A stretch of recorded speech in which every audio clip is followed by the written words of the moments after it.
La formation professionnelle et l'enseignement des métiers sont aujourd'hui des priorités du Burundi pour répondre aux besoins réels de l'économie nationale. En collaboration avec le ministère de l'Éducation et de la Formation technique et professionnelle, Enabel met en œuvre le projet ACFPT. Le projet ACFPT est le projet d'appui complémentaire à la formation technique et professionnelle. C'est un projet, un des projets mis en œuvre par Enable, qui est l'agence belge de développement. Nous appuyons 13 centres d'enseignement des métiers. Pour que les centres puissent augmenter l'autonomie au niveau de la prise en charge concernant la production et la formation dans le cadre de former des apprenants qui s'y connaissent en la matière dans le domaine technique. Enabel yaje ifasha cyane mu myuga. Birahimbaye cyane ukuntu ifasha.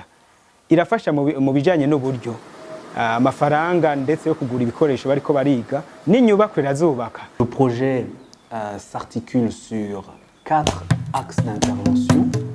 Nous avons l'axe pilotage et gouvernance, tout ce qui est en lien avec la gestion et le management du centre. Nous avons l'axe qualité de formation, donc l'appui à l'offre de formation, le développement des outils de formation. Nous avons également l'axe insertion qui est également chargé d'appuyer tout ce qui est partenariat avec le secteur privé.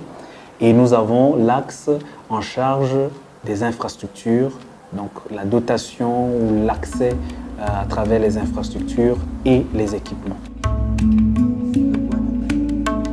L'Enabel, par son projet ACFPT, fournit un financement pour l'achat du matériel dont a besoin les CEM pour mieux former les apprenants. Le projet ACFPT de l'Enabel, aujourd'hui, en donnant des financements, il tient compte de nos besoins parce que nous exprimons les besoins par trimestre et puis il donne un enveloppe. Avant l'appui de l'Enabel dans le projet ACFPT, le centre avait 25 apprenants seulement. Mais maintenant, nous avons plus de 350 élèves. Kw'ishure yacu irafise ibikoresho vraiment ndovuga sinzi irafise ibikoresho turafise igare dushobora kwigira ko zigera kuri 2 y'ama theory ni y'ama pratique.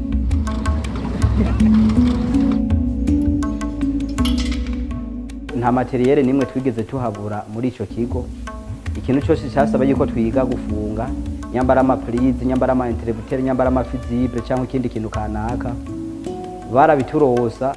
Ubwa mbere ubwa kera abanyeshure barabura kukubera baza bakiga bakabura ibikoresho mugaye na Bera hiziye gufasha ibikoresho bikaboneka abanyeshuri biga baryohewe. Natwe tukabishima uko umunyeshuri yo yize neza umurezi nawe biramuhimbara kuko asohora umunyeshure afise ubumenyi bukwiye. Nuwo nshikana hana akavuga ati jewe igari yanje yagize panic ibana je ndiyumva yuko noshobora kuyirepara nta kibazo. Dans les différents CM, les apprenants font le choix des métiers selon leurs préférences et qui, selon eux, leur assurera un avenir certain après la formation. Icyatumye nkunda umwuga w'uburimyi n'ubworozi sikindi. Jewe majije kunanirwa na konkuru yo mwaka w'icumi naravye ati ubuzima buranse. Ndavuga ati reka ngende kurya seme kaburanwa shobore gukurikirana ibintu bijanye n'uburimyi n'ubworozi. Nta mukuda kiza iyo umwuga wawukunze nukuri uragukiza. Umugambi w'inzuki n'abana barawukunda cyane kuko urabafitiye akamaro kanini. Ubu ndabona ko harimo bamwe biteje imbere kubera iyo mizinga n'ubuki bakuramo kuko ubumenyi babukuye ngaha. Narabye imyuga yose ngaha mpitamo kwiga plomberi kubera nayikunze. Wize ikintu wumva ugikunze urakimenya. Baranyigishije umwuga ndawiga kandi narahungukiye ibintu byinshi ndawukunda cyane gose kandi ndawukora ndawukunda.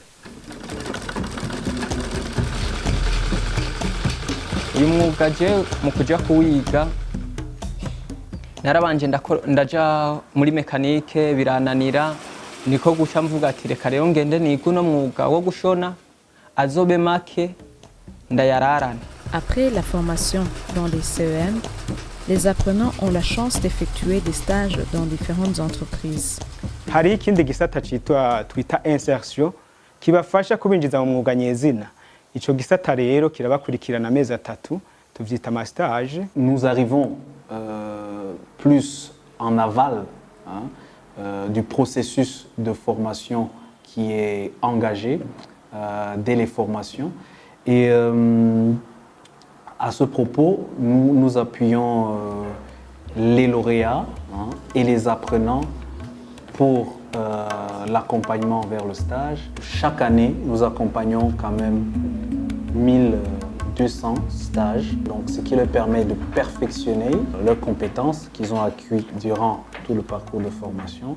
Également, ça leur donne des possibilités d'avoir accès à l'emploi, parce que si dans leur lieu de stage, ils sont appréciés par leur savoir-faire et leur savoir-être, ils peuvent être retenus.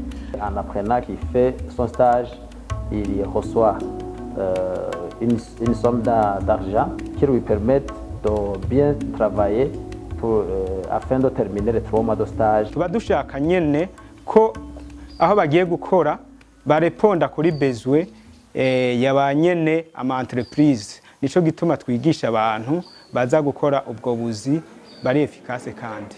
Insertion icundungika gukora stage hano muri Shinge na Rugero. Hama biba ngombwa aho umushefu arangomwa asharampa akazi.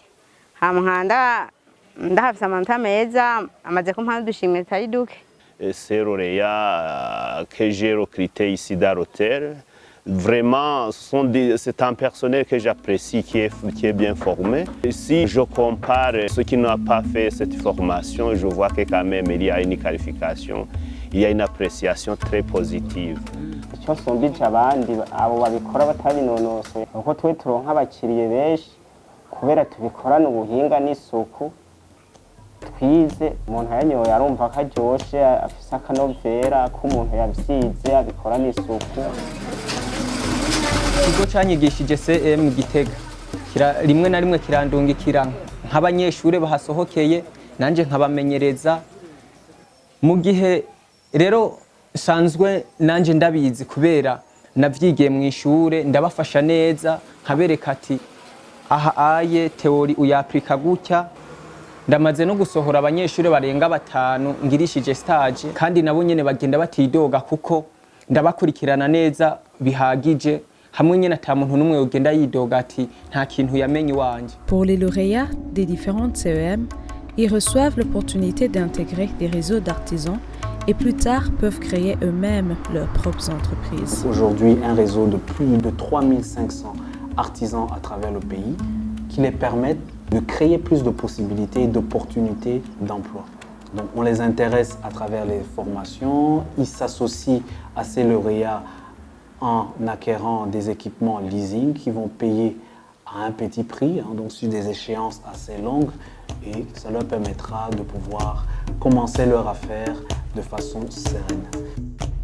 Les apprenants, quant à eux, sont contents des choix qu'ils ont faits et sont confiants pour leur avenir vu la formation de qualité qu'ils reçoivent dans les différentes CEM. Ikintu uyu mwuga wa plomberi uzomfasha ni uko nzoba ndi hose umuntu amaye ikiraka cyo kumwestarira amazi mu nzu nzoshobora kubikora. Izina domene yose itegeza gukenera teyisi ninamara guheza ubuzima bushobora kubandanya neza. Nubwo burimyi n'ubworozi ndashimira kweri ugambi wa Annabel kumvo yuko narashoboye kwigiraho ibijanye no kurima ibizino. Muri uwo mwuga no kuri ndabona kuzombeshaho narijya abantu benshi barabikunda kweri. Twongera dushimira ishyirahamwe ya Annabel yadufashije kugira ngo na cyane cyane yitanze kugira ngo ishobore gukurikirana amashuri y'imyuga kugira ngo urwaruka rwo mu Rumonge ntiruhave ruguma mu barabara wifuze gukurikirana umwuga nk'uko n'abakera babigenza. Les lauréats voient maintenant les fruits de la formation qu'ils ont reçue. Mugabe ikintu nyamukuru nirata mwuno mwuga nahungutse ubumenyi ndahunguka umufasha ndetse n'inzu nubatse nayubatse ndayikuye mu mafaranga y'uno mwuga nyene. Fatiye kuno mwuga nta kintu mbura iyo turiko turakora, abakiriya bakazana akazi tukagakora, ibintu bikagenda neza, abakiriya bagashima. Iyo umuntu agwaye arivuza, abagira imanza banterereza nkaronka uburyo nikorako kubera uwo mwuga. Wasohoye iyi mashine ntutaha zirayoye. Akazi ko gukora amatara n'akantu ugakunze gafise avantage niniya. Nk'akarorero je ndamaze kuronka mu mwuga ibintu bibiri no hava nishimamwe. Ndamaze kuguramwo inka mwuga, inka zibiri, ndamaze kugura n'imoto. Iyo moto irafasha kuyideplacer iyo ngiye umuntu anterefone kanaka ngende kumurabira, cyangwa mu kanya itabirike ndiko ndayikoresha ndashaka kuyiha umumotari akayironderamwo n'igihumbi cyangwa ibihumbi bibiri kugira umuntu abandanye arondera. Le projet ACFPT bénéficie non seulement aux apprenants, mais aussi à la population environnante.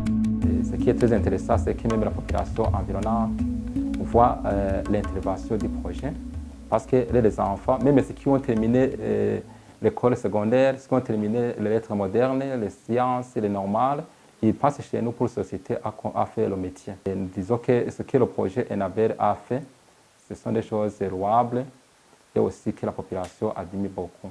Iyi mirima rero ya CM irafise n'ishifashije abanyagihugu ngaha mu micungararo. Baraza tugakorana, tukabigisha ubuhinga ENABEL yatweretse.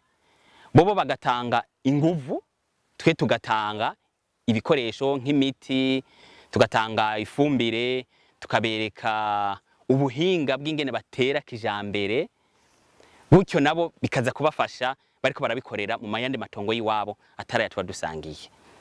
Gutyo rero ugasanga uyu mugambi rero ENABEL yaduhaye urafasha cyane ishure ugafasha n'abene gihugu bo mu micungararo ngaho. Les formateurs ont réitéré leur souhait que ENABEL, par son projet ACFPT, puisse accompagner tous les CM sur tout le territoire national. Ndazi ko ifasha mu bigo bishika 13. Turifuza cyane ko umugambi wo kwaguka cyane ikagura umugambi ndetse igihugu cyose igafasha. Uwo mugambi ugashika mu gihugu cyose mu maseme yose. Gutyo abana b'igihugu nabo bareke kubura aho biga umwuga kandi babishaka. À l'avenir, l'idée c'est de maintenir déjà ce qu'on a mis en place, mais pour nos 13 centres qu'on a accompagnés durant bientôt 4 ans, et d'ici 2020, 5 ans, l'idée c'est qu'ils soient autonomes. Autonomisation financière, mais qui accompagne également une meilleure offre de formation, un meilleur renforcement des compétences pour les apprenants qui seront là, mais des capacités pour ces mêmes centres de recruter eux-mêmes au sein de leurs unités de production des lauréats qui participeront à la vie de ce centre-là. Car notre projet va tirer à sa fin et nous aimerions partir le cœur tranquille avec des balises bien ancrées dans le sol, des mécanismes qui vont se pérenniser et des outils d'insertion qui vont continuer, qui seront durables et qui créeront des métiers décents, durables, inclusifs pour toute la population et pour tous les jeunes burundais. Nous avons vraiment l'espoir d'arriver à l'autonomisation dans nos centres respectifs suite à l'appui du projet ACFPT qui nous accompagne chaque fois dans la bonne gestion des biens et services de nos centres.